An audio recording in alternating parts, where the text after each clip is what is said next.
Fala galera, bem-vindos a mais um episódio do MovimentCast. Hoje é um episódio especial porque estaremos eu e Matheus reagindo a alguns outros episódios. Hoje nós completamos 30 episódios e para nós é um motivo gigantesco de orgulho por a gente estar chegando aqui a esse número tão significativo e com vocês acompanhando a gente em cada episódio. Então nós pegamos 10 vídeos que viralizaram no nosso Instagram e que nós vamos reagir a cada um deles comentando sobre o vídeo em si e o que aquela pessoa trouxe de conhecimento pra gente. Matheus. Prazer aí, Vitor, em estar contigo nesse episódio.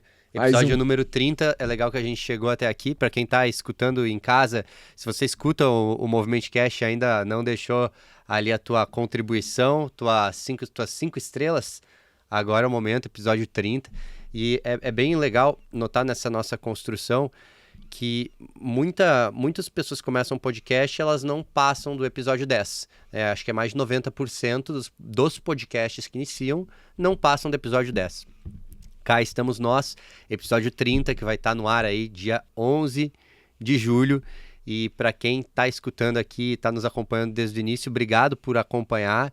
E vocês podem ter certeza que a gente vai passar dos 10, a gente vai passar dos 30, Nossa meta para esse ano são 50 episódios. É isso daí. Então, acredito que até o fim do ano a gente chegue a 60 episódios ao todo, mais ou menos, porque nós já gravamos uns 20 até agora, esse ano, e vamos chegar, acredito que muito mais do que isso. 50 no total, assim, 50 é uma boa métrica. E o pensamento que fica, a ideia que fica é persista, né? O que você estiver fazendo aí, segue fazendo, confia no processo, que eventualmente vai vir algum resultado.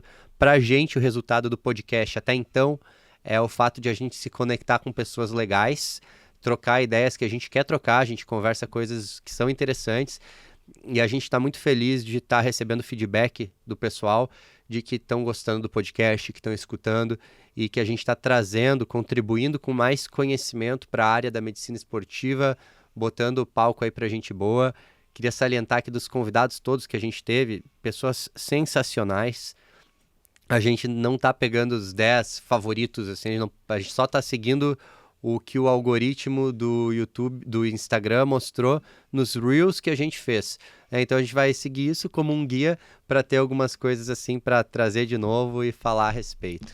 Cada episódio teve algo especial, né?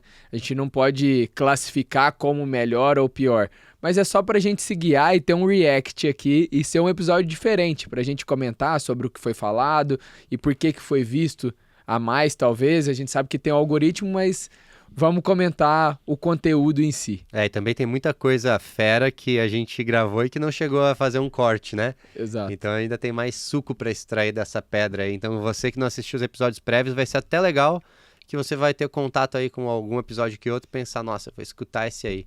E quem que é o nosso top 1? Boa! Vamos lá, na 10ª posição, a gente começa da 10ª, tá certo. É isso daí. Na 10ª posição, nós temos uma atleta olímpica de natação, que é a Flávia Delaroli. Um beijo, Flávia. Então vamos acompanhar aí, vocês vão ver no vídeo, o vídeo número 10. Então eu tô assim, ao mesmo tempo no céu e no inferno, e isso é ótimo, sabe? Tudo é aprendizado, tudo tá me movendo, porque é o desconforto. Porque o desconforto da performance da natação eu tava acostumada. Eu vivia em paz com ele. Só que na vida como um todo existem vários desconfortos que a gente percebe como ruins e não são. São fases, são processos também. E eu acho que ao longo do tempo eu tô fazendo pazes com lugares que eu desconhecia e que são desconfortos, mas que fazem parte, que você tá ali, entendeu? E a felicidade sendo isso, e não aquela coisa que... então tá, felicidade é só quando eu voltar pra Havaí, porque eu quero voltar. E quando eu estiver em Waikiki, surfando, entendeu? Eu não bebo, mas assim, tomando minha aguinha de coco, aí eu vou estar feliz? Não. Eu sou feliz todo dia, dentro dessa bagunça louca, assim, né? Sensacional, cara. Sensacional. Flávia é diferenciada, né? O que te chamou a atenção aí? O mais interessante que é essa mentalidade, o atleta ele tem muito essa mentalidade sobre o desconforto, ele gosta do desconforto. E a partir do desconforto que ele cresce, que ele cria casca, que ele torna os momentos que é estar no pódio muito especiais, porque ele sabe o quanto o processo em si é difícil e ele se apaixona pelo processo E o dia da medalha é somente um dia. O que conta são todos os dias de trabalho. E o atleta em si, ele tem essa capacidade de enxergar dessa forma, só que no dia a dia, pessoas normais, atletas da vida, se sentem muito frustrados com isso. Isso faz com que o processo não seja tão interessante. Então a gente pegar esses pontos de, o que eu aprendi com isso, o que isso vai influenciar no final da minha carreira, enfim, eu acho que isso é o principal, eu acho muito legal. Cara, eu acho também essa mentalidade muito boa e a frase dela de abertura, assim, eu tô no céu e no inferno, entendeu? Eu tô no céu e no inferno, porque nem sempre aquilo que me constrói, que vai me tornar melhor, é algo que é confortávelzinho, como eu tá num pedaço de céu. Às vezes eu vou estar ralando, e isso me lembrou um vídeo até que eu assisti esses dias, que o nome é Inatividade é igual a morte lenta, né? E daí toda ação, toda decisão tem um peso. Eu agir ou não agir, ambos eles vão ter um desconforto e um conforto. Qual que é o conforto de eu não agir no momento que eu precisaria agir? É que eu tô ansioso, nervoso para chegar para conversar com alguém, eu tô nervoso para chegar e pedir uma oportunidade, eu tô nervoso com algo e eu posso simplesmente evitar aquela dor temporária não fazendo. Então eu escolhi a inação. E aí eu vou sofrer a consequência disso, que é lá na frente o arrependimento. Ou eu posso escolher, não, eu vou abraçar esse pouquinho de inferno, que é esse sentimento de agora. E isso é ação. E isso possibilita crescimento. Então eu tô no céu e no inferno, eu achei genial. Não, e se você se apaixona entre aspas, pelo inferno, pelo momento difícil, são as maiores partes da vida que a gente aprende. Estar no céu é só glória, é só conquistas. Então você acaba deixando que aquele período passe com o tempo, você não tem muito aprendizado. Só que ao mesmo tempo tem que lembrar que o cume de uma montanha, ele tem pouco oxigênio, não pouco oxigênio, a gente sabe que não é bem assim, mas falando questões teóricas. É rarefeito, é rarefeito mesmo. Exato. E estar lá é desconfortável porque você vê tudo muito bonito, só que não tem esforço. Então você desce para em algum momento você subir novamente. E o topo da montanha é um lugar solitário. Exato. E assim é o ciclo da vida. E a partir do momento que você entende que são altos e baixos, está tudo bem estar no baixo. Porque você sabe que o seu momento vai chegar, você acredita no processo, você tem o seu propósito, e isso faz com que a gente leve a vida de uma maneira não monótona. O eletrocardiograma, a partir do momento que ele vira uma linha, é morte. Então, os seus altos e baixos são precisos. Cara, essa aí, galera, foi a Flávia Delaroli, finalista olímpica, fundista da natação, hoje nutricionista, uma profissional excepcional. Então, até quem não acompanhou, quem não viu o episódio com ela, vai lá e busca. Vale a pena. Vale a pena demais.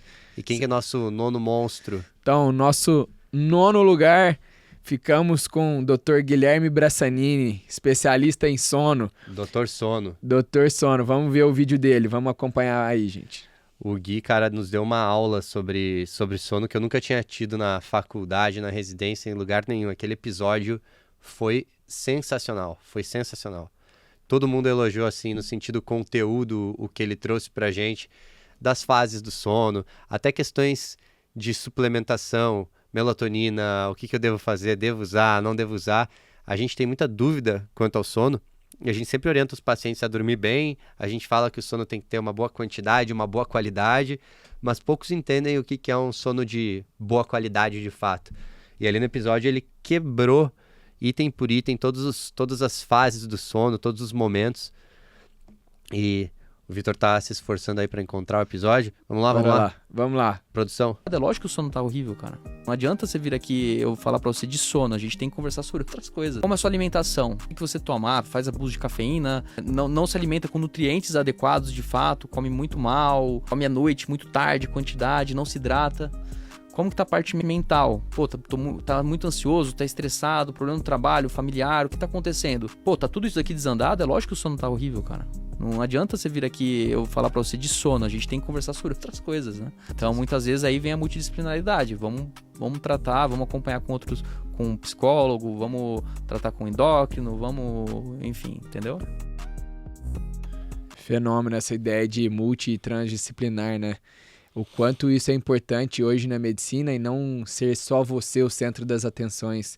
Ele fala do sono, é algo muito específico, ele é o doutor sono, só que ao mesmo tempo ele quer ver a alimentação, ele quer ver se o cara treina, o quanto ele está acompanhando com outro profissional, e isso é muito legal. O que você acha disso? Cara, eu acho que verdadeiramente esse é o recado. Que para quem está escutando aí, não seja somente o especialista focal. É ótimo ser especialista focal, a gente se especializou também. Só que o grande diferencial é quando tu é um especialista focal que tem o conhecimento do geral. E tu sabe que o mundo ele não se limita naquele pequeno problema que você trata. Então ele é o doutor sono e ele falou que o paciente vem para ele falar do sono, mas espera aí, cara. E aí, como é que tu se alimenta? Quando é que tu treina? Como é que tu trabalha? Porque tudo isso é muito mais importante do que eu só te dizer assim, não, ó, 1 hora antes de deitar, sem tela. 2 horas antes de deitar, sem TV. 3 horas sem trabalho. Troquei. Ele trouxe uma régua do tema. Até assistam aí, galera, o episódio com o Guilherme Brassanini, que ele traz uma regra do 3-2-1, não é? É, da higiene do sono. Muito, Como é muito que é? legal. É 1 hora sem tela, 2 horas sem comer e 3 horas sem trabalho. Essa seria a regrinha, receita de bolo para higiene do sono, que eu vou confessar para vocês que eu não faço, cara, porque eu trabalho... Não é fácil. Eu acho assim, eu tô me treinando agora, cara, com horário de dormir. É muito difícil para mim o horário de dormir, porque quando o dia tá próximo do fim, eu tenho o fantasma das atividades inacabadas, aquele fantasma que, tu tem que fazer isso, aquilo, e tudo que eu não fiz fica assim no meu ouvido. Eu fico pensando, cara, tem que fazer um monte de coisa, vai encontrando coisa para fazer. E às vezes a coisa mais produtiva que tu poderia fazer é tipo, não, eu vou deixar tudo aqui de lado, dormir e amanhã começa um novo dia. Não sei se já te contei, eu participei de um trabalho que eu fazia avaliação dos pacientes, tá? E eles comparavam um produto de aromaterapia comparado com pessoas que passavam outro produto que era sem aroma. Só que dentro desse estudo, ele tinha a higiene do sono associado. E aí, o momento que a pessoa ia dormir, ele utilizava o creme para passar no corpo, eram mulheres, então elas tinham todo um ritual para poder passar. Então tinha que ser 1 hora depois do banho. Tinha todas as características da higiene do sono. Entendeu? Tem que passar num lugar calmo, tranquilo, com a temperatura adequada, luminosidade reduzida, sem tela, não sei o quê. Então eles estimulavam a higiene do sono sem que a pessoa falasse sobre higiene do sono. Enfim, só que eles queriam avaliar se tinha alguma diferença o cheiro que eles estavam proporcionando e o sem cheiro, né? E no final, sabe qual foi a conclusão? Que o principal efeito, e eu conversava com as pacientes, que era o ritual em si, que era importante. Elas tinham melhorado, mas algumas falavam assim, o cheiro para mim não interferiu muito. A relação de melhora do sono era total sobre o ritual de ficar longe de tela, passar no quarto, sentir o próprio corpo, isso era algo interessante também. Então, o quanto a higiene do sono tem resposta, porque todo mundo fala, higiene do sono, faz higiene do sono, a gente sabe que não é fácil, né? Hoje em dia, você quer mexer no celular, você tem o seu momento ali à noite para estar com a família, assistir a TV, enfim, mas que, se bem feito, tem resultado na qualidade do sono. Então, é simples, mas traz resultado. Cara, é interessante. Tu trouxe uma atividade muito bem descrita, assim, você vai fazer atividade, vai passar assim, assado. É impressionante como rituais, eles podem nos ajudar, às vezes, transicionar de uma atividade para outra do dia. Porque quantas vezes a gente chega em casa e naquele almoço a gente não tá no almoço, porque a gente tá com a gente tá com os nossos pensamentos da manhã. E daí, à tarde, a gente vai atropelando tarefa uma atrás da outra, a gente chega em casa, a gente não tá na mentalidade para, sei lá, ler um livro ou alguma coisa que você tenha que fazer.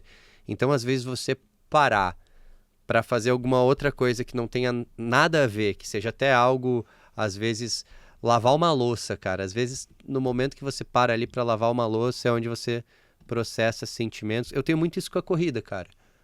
Às vezes, eu vou treinar, vou dar uma corridinha para quebrar, para eu sair de um modo e entrar no outro, assim, para eu tirar às vezes o chapéu de médico, daí botar o chapéu de empreendedor, mas eu às vezes preciso quebrar um modo de trabalhar com alguma atividade. Então, pô, é sensacional essa rotina aí. E o quanto à individualização, né? Cada paciente entender a rotina de cada um é importante. Porque para você é de uma forma de desligar, para se conectar com você mesmo, e comigo é de outro. Então, assim, se você pegar o paciente e trazer a realidade dele para você, isso torna muito mais fácil a adesão sobre aquilo que você propõe. Então, acho que o Gui, relação com o sono dele é fenomenal. Cara, acho que até pra galera aí escutando, no Spotify tem um recurso que é os 3 pontinhos ali do lado do episódio, e daí tu pode clicar no episódio ali nos 3 pontinhos e botar colocar para próximo ou próximo na fila, e aí quando esse episódio terminar, esse daí já fica como o próximo. Então, se algum episódio for interessando aí pra vocês, já vai salvando ele. Boa. E encaminha algum episódio que tu acha que alguém vai gostar, já pega aí e encaminha direto pra essa pessoa no WhatsApp, até pra salvar, pra assistir depois. Legal, bora. Vamos lá, A gente tá agora no número 8. número 8, oitava posição. Na oitava posição, nós temos a Amália, uma médica do esporte, muito amiga nossa, Sensacional. fez um episódio sensacional e vamos assistir o vídeo dela aí. Só tem 2 coisas que a gente conquista com facilidade, que é gordura e boletos. O resto, tudo a gente tem que correr atrás. A maior parte da nossa vida, a gente está no caminho, a gente não está na chegada. Se a gente só foca na chegada, só foca no objetivo, não foca no passo a passo, não foca no caminho, sem dúvida a gente vai ter uma vida miserável, porque nada cai de mão beijada. Se cai, pode desconfiar. E aí, só tem 2 coisas? Cara, boleto, gordura. Realmente, essas 2 coisas, elas vêm fácil, cara. E você pode estar treinando, você pode estar fazendo de tudo que ela vem do mesmo jeito. Vem do mesmo jeito, cara. Tem que... qualquer coisa, tudo que vale a pena na vida, tudo que vale a pena, acaba que sai caro, entendeu? Sai caro no sentido não necessariamente de dinheiro. Não tô falando de grana. Recursos que a gente tem nosso tempo, a gente tem nosso dinheiro, a gente tem influência. Então, dependendo de qualquer coisa que tu for pegar na vida, vai sair caro no sentido de tu precisar usar os seus recursos se valer a pena. Um bom relacionamento. Cara, um bom relacionamento, não tem dinheiro que compra um bom relacionamento. É tempo investido e 2 pessoas querendo fazer o negócio funcionar. Mesma coisa com qualquer outra coisa que eu consiga pensar que realmente vale a pena. Para mim, tudo que você substitui por tempo, você resolve o problema. Porque tempo é dinheiro. Então, talvez você não compre com dinheiro, mas você compra com tempo. Tempo é dinheiro, mas dinheiro não é necessariamente tempo. Exato. Pode ser se você for esperto e conseguir transformar o teu dinheiro em uma possibilidade de te liberar tempo para fazer as coisas que realmente têm mais significado. Exato. E se você for pensar, a questão principal da vida é saúde. E como você conquista a saúde? Com pequenos hábitos diários, consistentemente. E eu vou fazendo um cofrinho, né? Vou botando a minha moedinha da saúde. Exatamente. São todos os dias sendo trabalhados. O quanto você dedica o seu tempo para a sua saúde. Você que está assistindo a gente, se pergunte.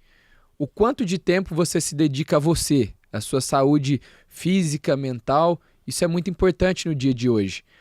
Porque hoje em dia a gente pensa muito em trabalhar, produzir, e a vida não é só isso. Porque em algum momento a vida vai te cobrar e vai trazer respostas. Assim como, por exemplo, um burnout ou uma depressão, enfim. São várias as coisas que paralisam o nosso corpo. Então pense em você. Se eu puder deixar um conselho, eu acho que a Amália quis também deixar dessa mesma forma, para você pensar no longo prazo e não só pensar na chegada. Então, deixar os seus dias todos voltados só para trabalho, isso em algum momento vai trazer algum prejuízo para sua vida. Cara, aí tu pensando assim, tem muita coisa que a gente deixa para depois, pensando que depois vai ser um momento mais fácil e que depois eu vou fazer isso ou aquilo.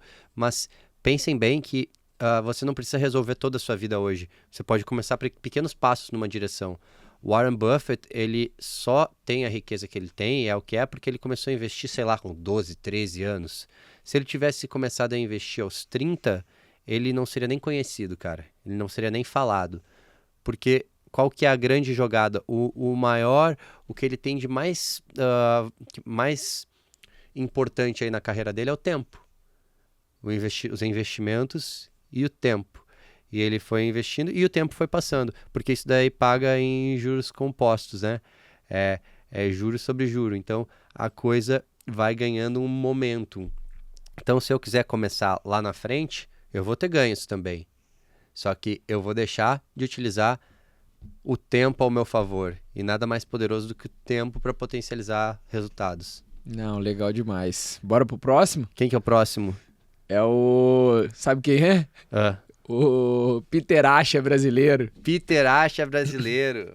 Em 7º lugar, nós temos o Dr. Diogo Toledo, um apaixonado pela medicina 3.0 e não podia deixar de lado esse vídeo, né? Peter Acha Brasil. Vamos lá, medicina 3.0. Uma inteligência artificial não vai te substituir, mas um médico utilizando a inteligência artificial vai substituir o que não utiliza. Se o homem não sabe o porquê que a máquina tem o benefício dela, ele vai ficar para trás. E aí, e a capacidade de armazenar hoje, com muitos diagnósticos imputados, é muito melhor. Por que a gente não pode usar isso a nosso favor? E ser mais rápido e personalizado. Então, nessa medicina 3.0 vai ter inteligência artificial, vai ter os wearables para a gente utilizar com dividir informações mais rápidas com quem estiver te auxiliando, seja médico ou um profissional de saúde. E é essa medicina muito mais preventiva, que pautada nisso, exercício, alimentação, sono e saúde, a parte emocional. Monstro. Fera, hein? Monstro demais, velho. Vamos discorrer um pouco sobre algumas coisas que falou ali, porque é tocante, né?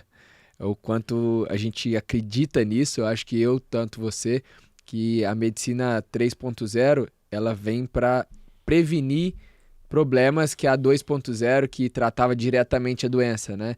A gente não olha para a doença em si, a gente olha para o ser humano, para o paciente que está ali na sua frente, a individualidade, a personalização do atendimento e o acompanhamento, algo longitudinal.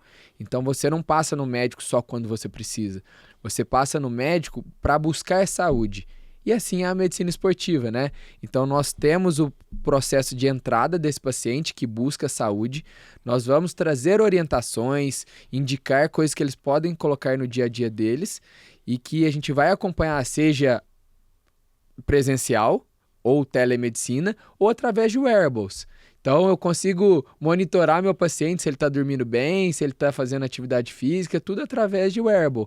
Mas só que a gente tem que ter o cuidado. Por que a gente tem que ter o cuidado, Matheus? A gente tem que ter o cuidado justamente para diferenciar o que é ruído e o que é mensagem aí. Porque às vezes eu estou olhando para um monte de métricas e são as fancy metrics, né? Métricas que eu estou olhando que elas parecem ser assim o último lançamento aí. E a gente esquece de olhar para uma métrica bem antiga, que é a percepção interna. Como estou? Se eu depender o tempo inteiro de dispositivos externos para me falar como que eu tô, será que isso não pode comprometer a minha capacidade de interpretar a mim mesmo? Então, esse é o grande jogo e a gente entende muito bem que esse vai ser o desafio. É ensinar as pessoas e até nós mesmos aprendermos assim quais que são as métricas que a gente vai estar observando e como com essas métricas a gente vai poder falar para o paciente, fazer alguma coisa assertiva e ele vai ter que sentir o impacto daquilo. Então eu vejo que até mesmo em saúde, a gente também tem um papel muito importante de curadoria de informação, porque as pessoas estão ficando cada vez mais informadas, tem mais conteúdo por aí, a internet vem com muita coisa. E aí a pessoa, o paciente ali que está interessado em saúde, em longevidade, que é o que a gente quer agora, a gente quer lifespan e health span, que são duas coisas que o Diogo falou muito bem nesse episódio do podcast. A gente quer viver bem. E aí essas pessoas consomem um monte de informação e elas precisam de alguém. E daí o cara bate no teu consultório, Dr. Vitor, eu ouvi falar que XYZ é bom. E aí, normalmente, tudo que o paciente ouviu falar de fato é? Exato. E eu acho que eu não quero nem que a gente explique o que é a diferença do lifespan pro healthspan, mas para quem assistiu o episódio ou vai assistir, vai entender. E a pergunta que fica é: não é até quantos anos você quer viver, e sim como você quer viver seus últimos 10 anos. Isso é muito forte. Para viver até 90 anos, você precisa trabalhar a vida inteira para que dos 80 aos 90 você consiga fazer praticamente as mesmas coisas que 50, que 40, que 30. Acredito que não na mesma funcionalidade, mas bem próximo. Então a gente batalha desde hoje para colher nesses últimos 10 anos. Totalmente, cara. Isso daí são coisas que... as coisas que o dinheiro não compra também. Então, você aí vai botando as tuas moedinhas em vários cofrinhos. Você tem a moedinha do dinheiro, você tem a moedinha dos relacionamentos, você tem a moedinha da saúde, né? Entenda que nem sempre a vida tem que estar equilibrada. A minha, assim, se eu for me usar como exemplo, seria um péssimo exemplo de equilíbrio, porque eu sou completamente desequilibrado, se eu for ver. Não fala isso. Pra audiência, assim, né? Não dá pra falar os nossos podres, mas não acho isso um podre, é uma característica. Eu sou desequilibrado no sentido de que eu não consigo todos os dias equilibrar tudo na minha vida. Então, eu tenho temporadas, eu tenho momentos que eu tô mais focado em algo, momentos que eu tô mais focado em alguma outra coisa, como, por exemplo, o próprio podcast. A gente não fica o mês inteiro obcecado com o podcast.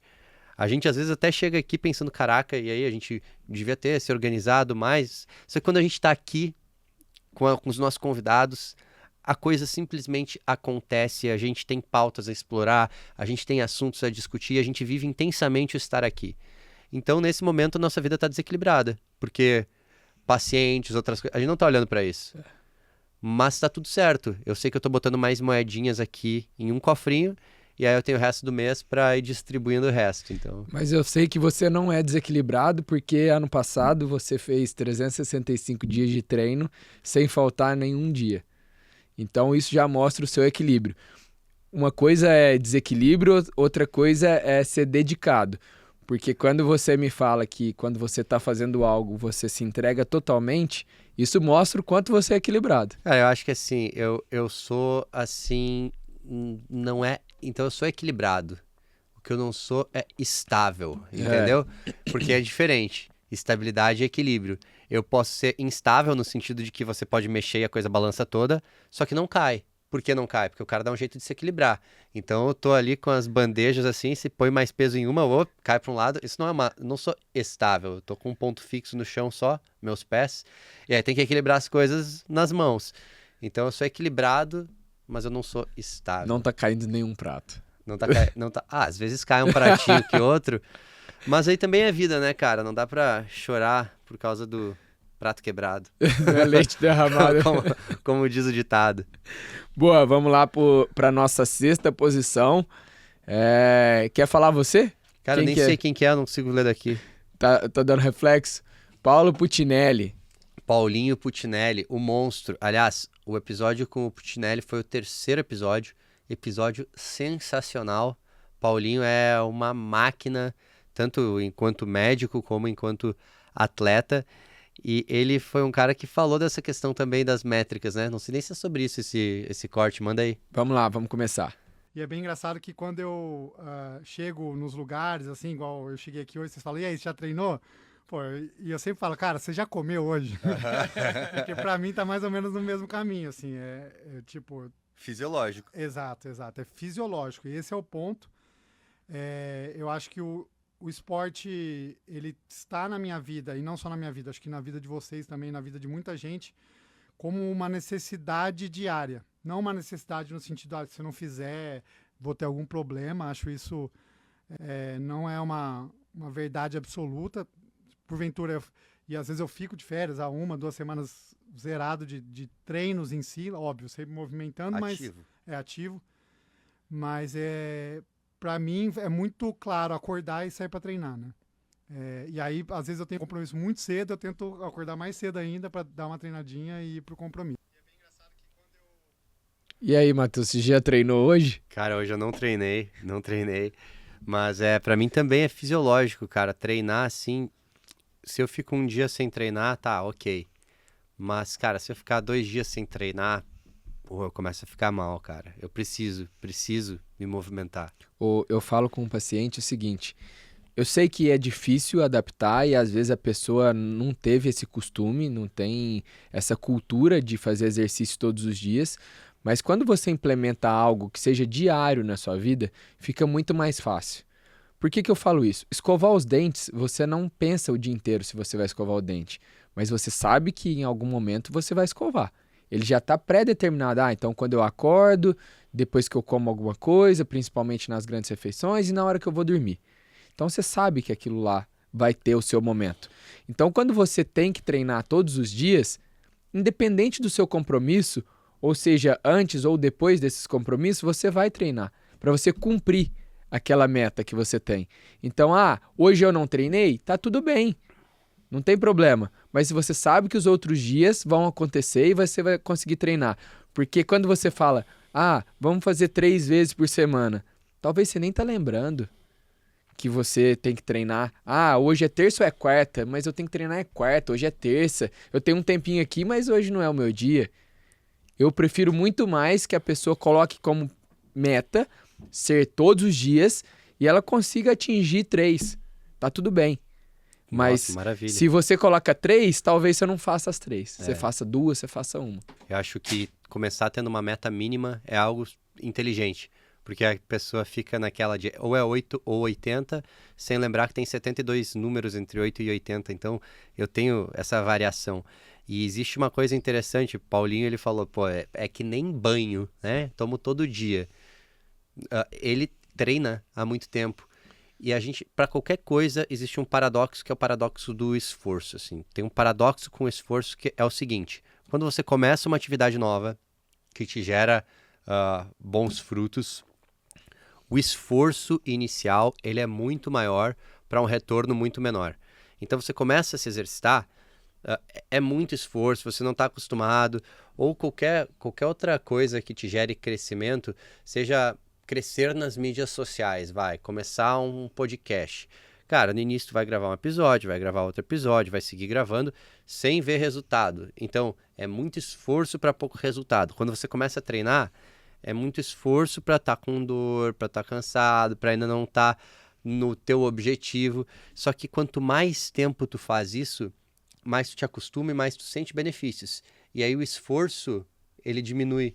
Então o esforço que eu preciso para treinar depois que eu estou treinando há 3 anos é muito menor do que o esforço que eu preciso para treinar lá no início. Só que da mesma forma que o esforço diminui, a recompensa ela aumenta. Então, no final, eu tenho menos esforço para mais resultado. Por quê? Porque eu tenho resultado acumulado de todo o tempo. Então, eu sei os benefícios que tudo isso me causa. Então, no futuro, chega um ponto que para mim, o preço hoje de eu não me exercitar, ele é muito alto. Porque eu sei que é me exercitando que eu me sinto bem, tanto no sentido de estar afiado para pensar, de ter uma boa gestão das minhas emoções, de estar bem fisicamente, de estar com saúde. Eu sei que tudo isso é por causa do treino, mas é porque eu construí. Então, tenham em mente isso. Acho que essa é uma mensagem legal desse vídeo, que a barreira de entrada, ela no início é sempre mais difícil, mas persiste que vai ficar mais fácil e os resultados só aumentam. Boa, depois dessa não tem nem mais o que falar. Deitou. Bora lá, entrando na 5ª posição, mais um atleta olímpico. Acho que a gente chamou algumas pessoas importantes aí para estar aqui com a gente. O Chico? Chico Barreto. Na nossa 5ª posição, Chico Barreto acompanha aí com a gente. Difícil a gente evoluir na ginástica ali se a gente não tem disciplina. Garra, sem contar, porque vai doer. Não vai ter nenhum dia do seu treino que você não vai sentir dor. Só que assim, você tem que saber lidar com esse tipo de dor. Não é qualquer dorzinha para o cara, não, desiste, não sei o quê. É saber lidar com a questão de que eu quero. O porquê que eu quero. E aí eu vejo uma geração que não tenha tanto essa garra. E aí eu acho que a ideia que eu tenho também é de trazer essa garra, os valores de você ter garra, que não é só ali na ginástica que você vai precisar, mas na vida, né? Então eu acho que garra, disciplina ali para você conquistar o seu objetivo, foco, saber ter paciência que as coisas acontecem a longo prazo. Pô, o Chico, cara, é um cara sensacional, e aqui ele falou a mesma coisa, de tô no céu e no inferno, porque ele falou da dor, vai doer, não vai ter dia que não vai doer. E o Chico aí contextualizando, daqui a 10 dias, para quem tá escutando o podcast no dia do seu lançamento, daqui a 12 dias, na verdade, ele vai estar competindo, porque o Chico, ele brilhou aí no Troféu Brasil de Ginástica Artística, agora de 2024, e ele se classificou para a final nos 3 aparelhos, cavalo com alça, paralela assimétrica e barra fixa. Então ele vai estar competindo no domingo do dia 23 de julho, na Barra da Tijuca. Então, parabéns aí, Chicão, por esse feito. Segue treinando, segue brilhando. E o Chicão, o mais engraçado dele é que hoje ele se relaciona com a Amália, que estava na nossa 8ª posição, e ela é uma médica do esporte, e eles juntos formam um casal muito legal, não só como pessoa em si, mas como um potencializando o outro, né? E a gente vê que o Chico tá, entre aspas, em final de carreira, porque ele tá fazendo uma transição de carreira, é um cara muito inteligente, ele gosta de trabalhar com jovens talentos, e ele vê essa necessidade de grandes pessoas que tiveram grandes conquistas na carreira, ajudem os novos profissionais. Então ele tem isso na cabeça dele, que ele precisa ser exemplo. E esse exemplo no dia a dia, na arena, atuando diretamente. E ele fala muito sobre garra e disciplina e tenta colocar isso em prática. E ele vai conseguir, eu tenho certeza, vai ser um grande professor depois que ele encerrar a carreira dele, sendo atleta em si. E é um cara fenomenal. Cara, eu acho muito fera isso, que ele tem essa característica de querer trazer para as novas gerações de atletas todos esses conceitos através da vida dele, através do campo de batalha, ele trazer os aprendizados e passar isso para essa galera é sensacional. E uma outra coisa que eu acho muito legal que ele está fazendo, que a gente até trocou ideia no episódio, é que a ginástica, ela acaba que é um esporte que consegue transferir as capacidades ali para vários outros esportes. Então, o cara que treina qualquer coisa, ele vai se beneficiar de ter um mínimo ali de condicionamento para a ginástica, porque é algo que ele se movimenta e faz força em vários planos. Então, do ponto de vista de atleticismo, o que a ginástica possibilita é, cara, fenomenal para qualquer esporte. Ele é um apaixonado pela ginástica, né? E atuando diretamente, ele fez a profissionalização dele, ele é formado, né, em educação física, e ele coloca isso como para a vida em si, né? A mobilidade, dentro da academia, ele não pega só o peso, ele quer acrescentar para os pacientes dele a parte da ginástica em si. A Malha tá decolando no CrossFit, é só pegando as dicas do Chicão que eu tô ligado. E ela falou que nunca foi atleta, e ela tá super atleta agora, tá indo super bem. E o Chico, cara, um paralelo ali, ele é o cara da ginástica que ele não teve a especialização precoce na ginástica, né? Jogava handball, depois foi skatista. Essa parte é boa do skate. Cara, depois ir pra ginástica. E agora eu vi que ele tava andando numas pistas aí, fazendo umas manobras, tá andando de skate mais de novo. Voltou à infância. As origens. Boa, vamos lá. Agora a nossa 4ª posição, a gente retorna com o Peter Asha, falando sobre oração e meditação. Vamos acompanhar. Cientificamente, hoje, ela já é comprovada como quando eles fazem ressonância dinâmica de um indivíduo que está em oração e de um indivíduo que está meditando, o fluxo de sangue que chega numa determinada área do cérebro, que é o de tomadas de decisões, ele está muito mais vascularizado. Então você consegue, através de oração e meditação, melhorar muito isso, esses aspectos de tomadas de decisão. Aumenta até a substância cinzenta em córtex pré-frontal, né? E isso já é provado cientificamente. Matheus, tem ótimos comentários, eu vou deixar para você. Cara, essa conversa foi muito legal, porque o Diogo, ele abriu o coração pra gente, e ele falou de dificuldades que ele enfrentou na vida, e como que ele passou por tudo isso, no que ele se ancorou, quais foram as forças dele. E falando em medicina 3.0, a gente falou desde a questão de proatividade, personalização, diversos princípios aí dessa medicina 3.0, mas uma coisa interessante foi entender vários elementos da saúde, né? E a gente entrou na questão espiritual, como sendo algo que é central, deveria ser um dos pilares da saúde, a questão espiritual. Eu não estou falando aqui de religião, espiritualidade. E aí ele falou de toda essa transformação que ele teve, de como que ele passou esse período da vida muito difícil.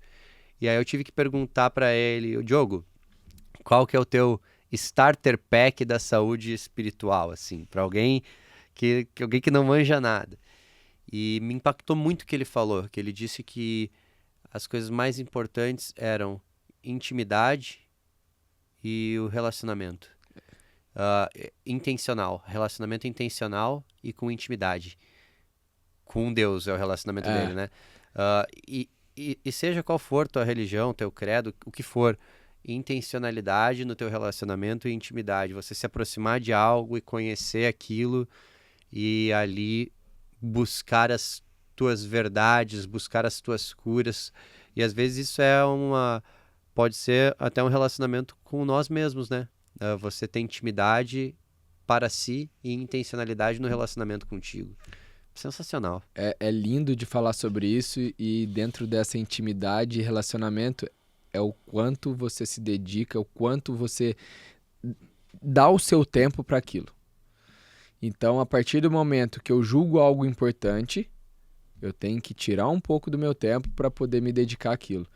Porque se você achar que aquilo é irrelevante, ou só você vai se dedicar para aquela coisa só quando você precisa, essa relação não vai ser verdadeira. Assim como é uma amizade, assim como é um relacionamento amoroso, afetivo. Se você não se dedica tempo a essa pessoa, com certeza não vai dar certo. Então você tem que ter intenção, você tem que se dedicar e doar seu tempo. Às vezes para ouvir, para escutar o que o outro tem a dizer. E quando a gente fala com a relação com Deus, como que a gente escuta Deus? Hoje em dia tem podcasts, tem outras coisas, mas lendo... Podcast de Deus? Não, mas pessoas que falam sobre religião. Tô brincando. Mas lendo a Bíblia, lendo algo de livros ou pessoas que transmitem essa palavra, ou até mesmo indo à igreja, né? Indo ao culto, enfim, independente da sua religião. Então, acho que isso é o mais importante. E quando você não tem um propósito, quando você não tem algo que esteja relacionado com fé, eu acho que a vida fica um pouco sem graça. Então, você tem que acreditar que existe uma força superior que vai te fazer conquistar, com que tudo aquilo que você almeja se torne realidade. Enfim, eu acho que isso é muito importante para a nossa vida, para que ela se torne mais leve. Assim, já que a gente tocou nesse assunto, os podcasts aqui, espero que para quem está em casa também seja alguma fonte de aprendizado, porque para mim eu mudo coisas na minha vida, e essa conversa com o Diogo, ela me impactou, porque eu oro e eu segui com as minhas orações. Às vezes eu paro na igreja ali, passo na igreja e faço uma oração. E orar é algo muito interessante porque eu peço coisas. Eu agradeço por algumas coisas, o que faz exercitar minha gratidão, e eu peço coisas. E quando você pede algo de verdade, você abre espaço no teu coração para que alguma resposta em relação àquilo venha.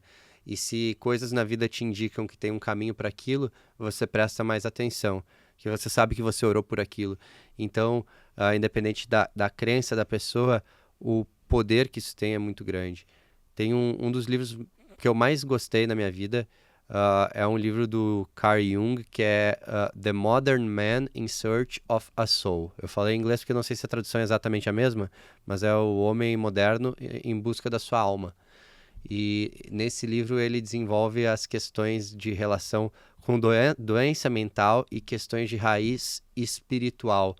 E aí ele fala que na imensa experiência dele, de tudo que ele passou, ele não conheceu um paciente que tivessem distúrbios de personalidade ou neuroticismo e alguma coisa, que a cura deles não tivesse em parte no campo do espírito, da alma.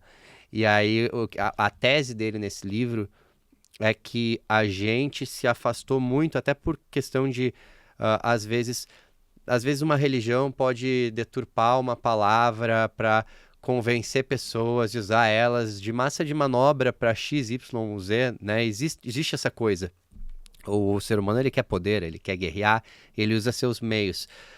Mas o homem moderno, ele se afastou da religião, à medida também que ele foi se aproximando assim da a ciência e achando que as coisas não se conectavam, quando na verdade as coisas estão super conectadas, tanto que aqui o Diogo falou de ciência mostrando, ressonância magnética mostrando que áreas cerebrais se ativam quando tu faz oração, isso melhora a tua capacidade cognitiva, de tomada de decisões, de coisa. Então, cara, tudo se conecta. E daí o que ele fala no livro é justamente isso, que o homem moderno ele vai sofrer muito pela questão de que ele não encontrou a sua alma. Ele não sabe onde é que está seu espírito. E a busca do homem moderno, sua busca por cura, é a busca pela sua alma. Esse é um livro que é um recorte de várias palestras e vários trechos de coisas que ele escreveu.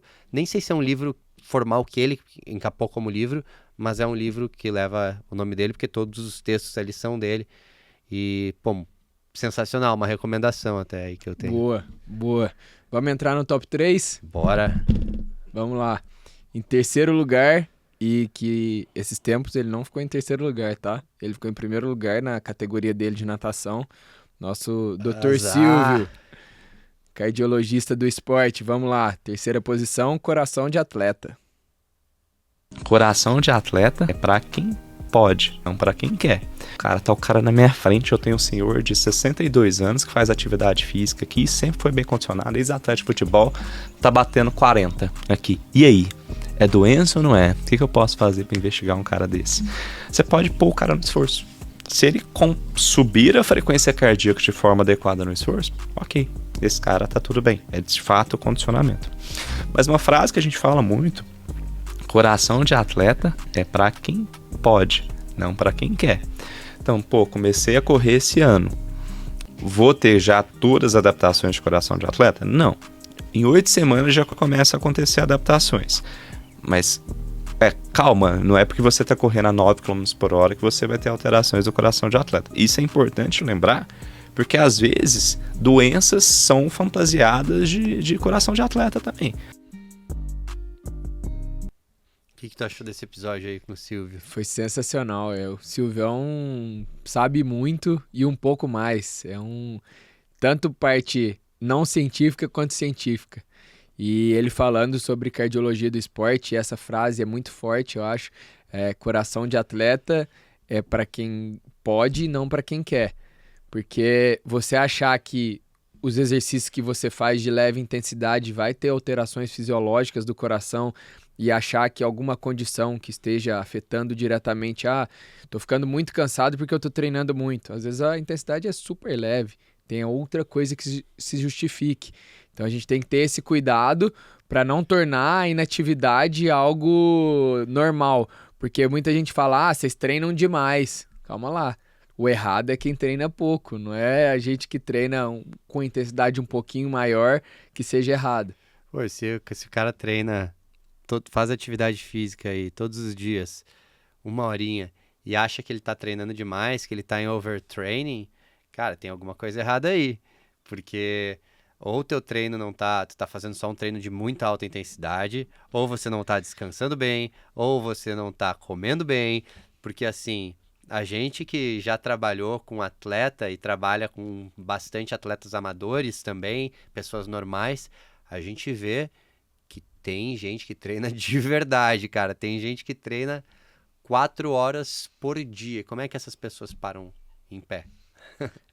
Eu acho que o esporte talvez escancare algo que esteja errado, porque a pessoa não fazia nenhum exercício físico, e aí ela trabalha muito, o dia dela é muito agitado e ela começou a treinar, e ela chega no nosso consultório e fala, tô muito mal, tô me sentindo muito fadigado, eu acho que é o treino. Não é o treino, é a sua vida que você vinha levando.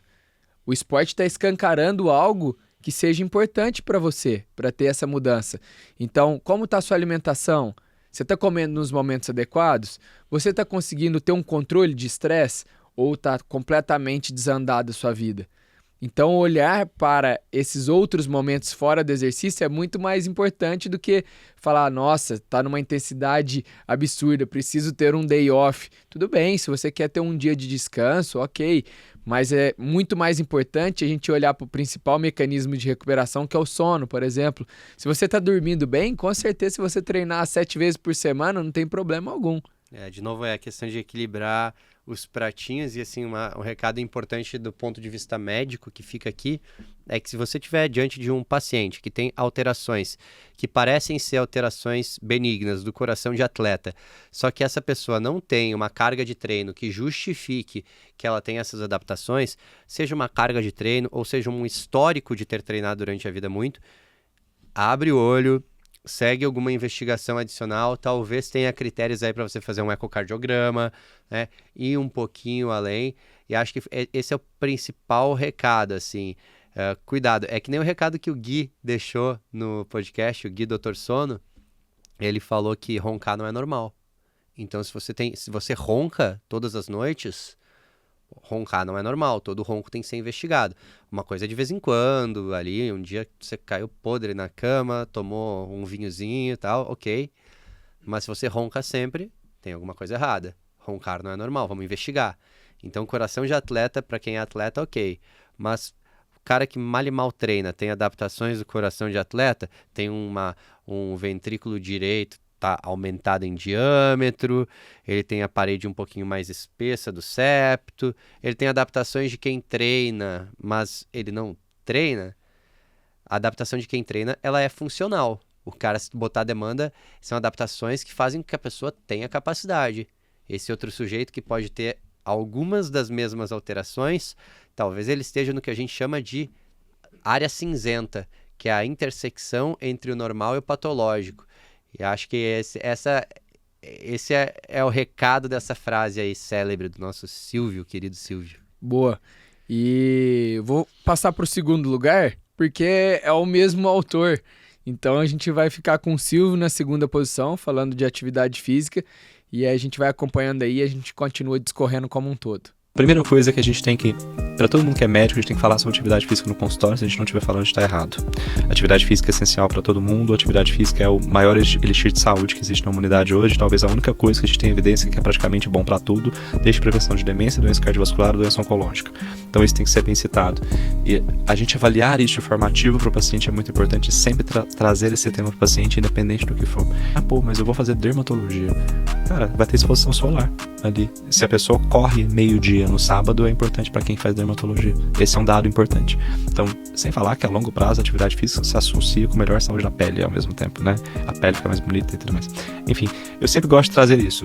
A medicina tem que falar muito sobre atividade física, mas a gente fala pouco sobre isso ainda. Apesar de ser um tema em alta, a gente tem que trazer isso para a medicina cada vez mais.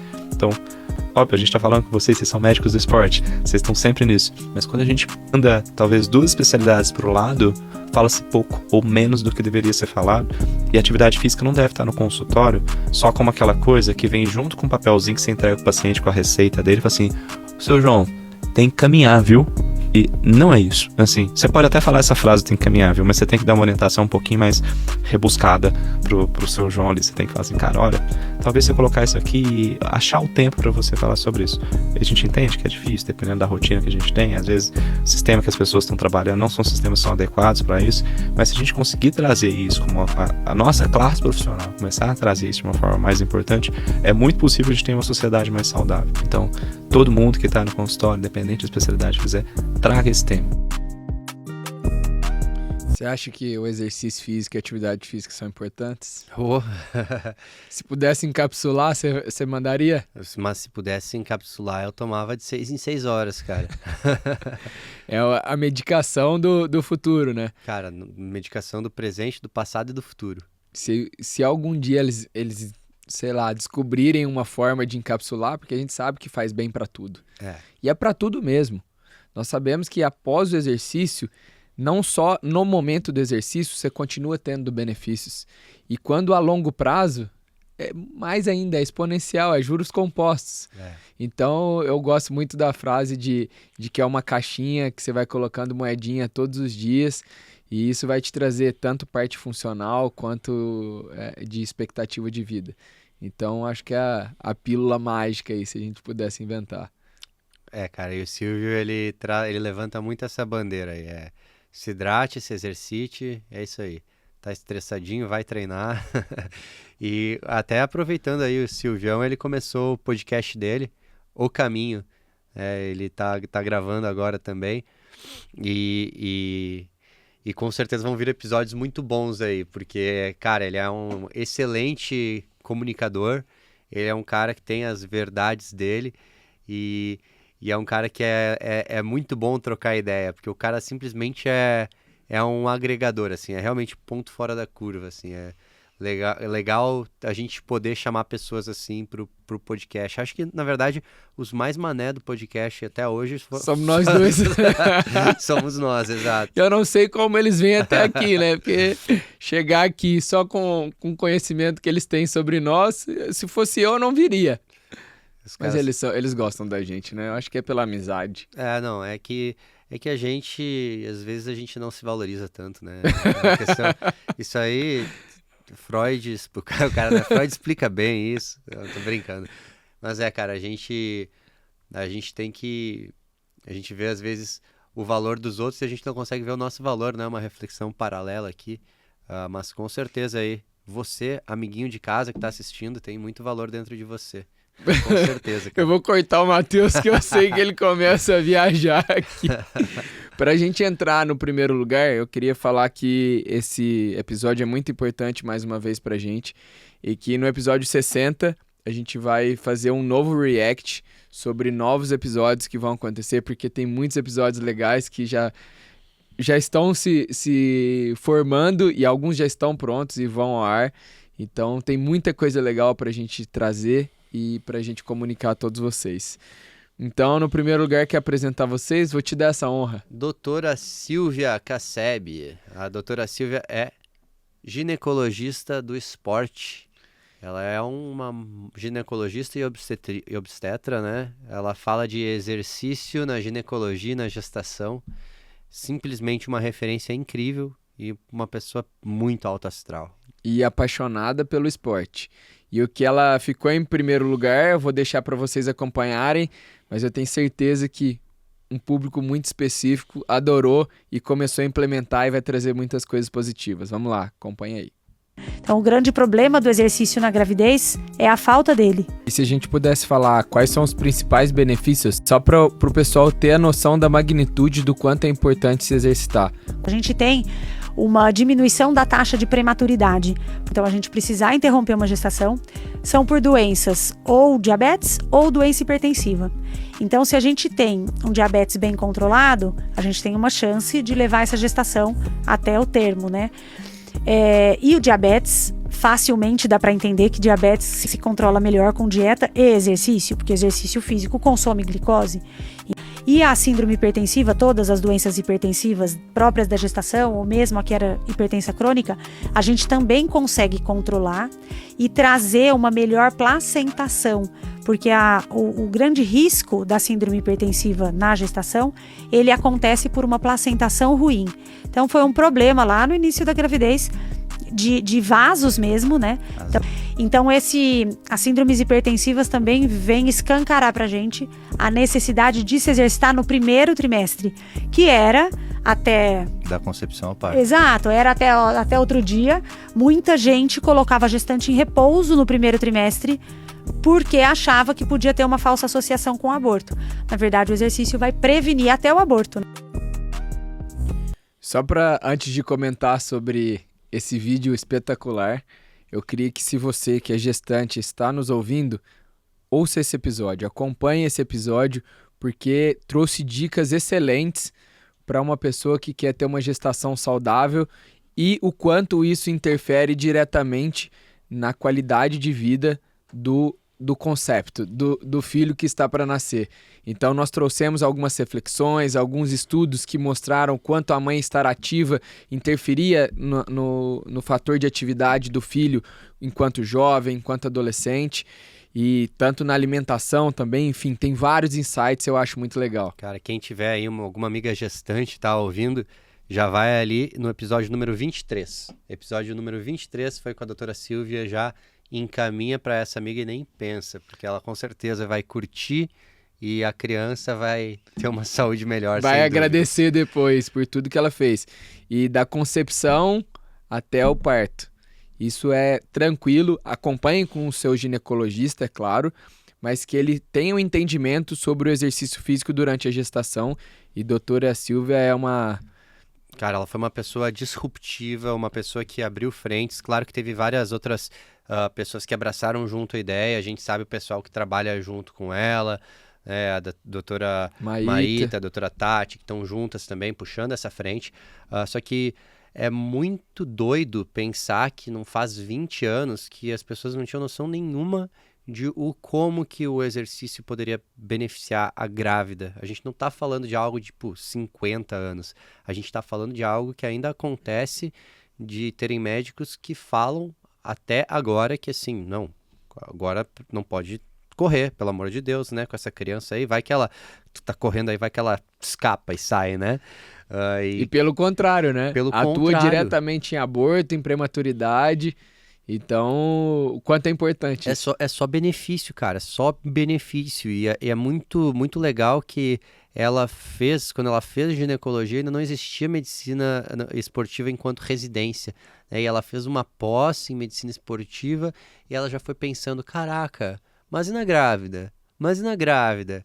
E aí, isso é legal porque volta, né, de forma circular para a questão que o Silvio falou. Não conheço uma condição que não vá se beneficiar de fazer atividade física. E não conheço uma patologia, não conheço uma condição, né? Não que ser gestante seja uma patologia, pelo amor de Deus, né? Se bem que minha mãe pode falar até que ela tava... Nossa, eu tava doente quando decidi... Não, daí é brincadeira, né? Mãe, eu te amo. Cara, eu acho que esse episódio vai ter que ter uns pedaços, vai ser cortado, assim, porque às vezes, o impulso por falar uma besteira é mais forte. Você gosta, né? React, mas o React em si, ele é open groselha. Você pode falar que não tem problema, porque a gente tá reagindo, é uma forma descontraída de a gente fazer esse episódio e trazer outras pessoas que viraram cortes, que viralizaram, então isso que acho que é o mais legal. Cara, eu acho que assim, uma coisa bacana a gente gravou esses 30 episódios, né? Esse é o 30º e tem muito mais episódio por vir. A gente olhando para trás, eu me surpreendi agora olhando as pessoas todas que já estiveram aqui. Pessoas sensacionais, episódios que foram muito bons, conversas extremamente agradáveis e eu tô empolgado demais pelo que tá por vir aí pra frente. Se Deus quiser, nós vamos ter muitos 30s e 30s e com pessoas incríveis aqui ao nosso lado e queria te agradecer mais uma vez por esse momento aí, esse novo projeto que agora não é novo mais. Tamo junto. E aí vamos crescer muito e aprender muito um com o outro. Ô galera, vocês que estão aí, eu até cortei o Vitor aqui para não chorar. Não, vocês que estão aí em casa, pessoal, e acompanham, obrigado por acompanhar o podcast, obrigado por compartilhar.